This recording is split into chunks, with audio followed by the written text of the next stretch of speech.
President Rodrigo Duterte says he uses marijuana to stay awake for strenuous activities. Duterte is at the helm of the bloody crackdown on drugs, but admits to using marijuana, an illegal substance in the Philippines. It's a killing activity, and I think my age, ako hindi masyado, kasi nagmamariwana ako para magising. Sa ibang di na kaya. Earlier, Malacanang said Duterte missed 5 major events in the last ASEAN summit in order to take power naps.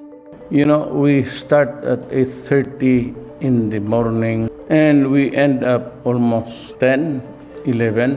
Nandyan may sila lahat. And it's every 30 minutes. Baka akala na itong ASEAN Secretariat Boy Scout kami. Kaya yan. Aside from admitting using marijuana, Duterte said he used fentanyl patches to relieve pains from past injuries. Duterte quickly retracts his statement and says he was only joking. The Land Transportation, Franchising and Regulatory Board, or LTFRB, will be implementing a 1 peso rollback in the minimum jeepney fare by the 3rd week of December. LTFRB Chairman Martin Delgra says the downward trend in global oil prices triggered the rollback from 10 pesos to 9 pesos. This applies to jeepneys in Metro Manila, Central Luzon, and Calabarzon. The LTFRB ordered a 2 peso hike, raising it from 8 pesos to 10 pesos.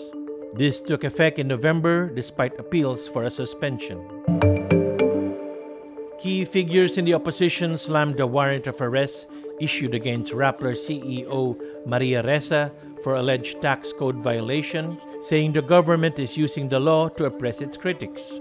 Human rights lawyer Chel Jokno says the administration of President Rodrigo Duterte is using the law to go after its enemies. Akbayan Representative Tom Villarin also condemns the arrest warrant against Ressa. Villarin says the issuance of arrest warrant against Ressa is a sure sign that the Duterte administration wants to throw this country into obscurity and darkness.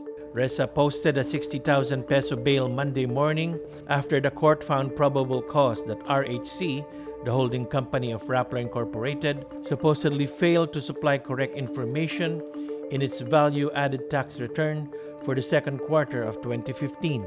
Both Alliance of Concerned Teachers Antonio Tino and Bayan Muna Carlos Zarate say the arrest warrant is part of the ongoing persecution of Rappler and other media organizations by the Duterte administration.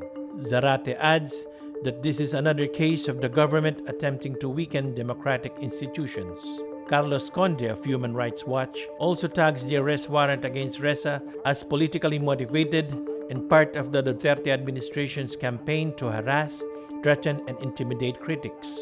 Senator Riza Hontiveros says they exert ridiculous efforts to intimidate and even jail political dissenters while giving preferential treatment to the likes of Imelda Marcos. They are fierce toward the media and the opposition, but are like meek lambs toward plunderers. Meanwhile, presidential spokesperson Sal Panelo says President Duterte has nothing to do with the tax cases filed against HRC and Ressa.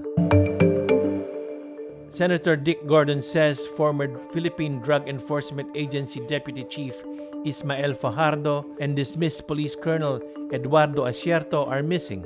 Gordon leads the Senate Blue Ribbon Committee in probing the missing 11 billion peso worth of shabu or methamphetamine suspected to have slipped past customs. Fajardo and Acierto are part of the so-called triumvirate of government law enforcers accused of facilitating multi-billion shabu shipments.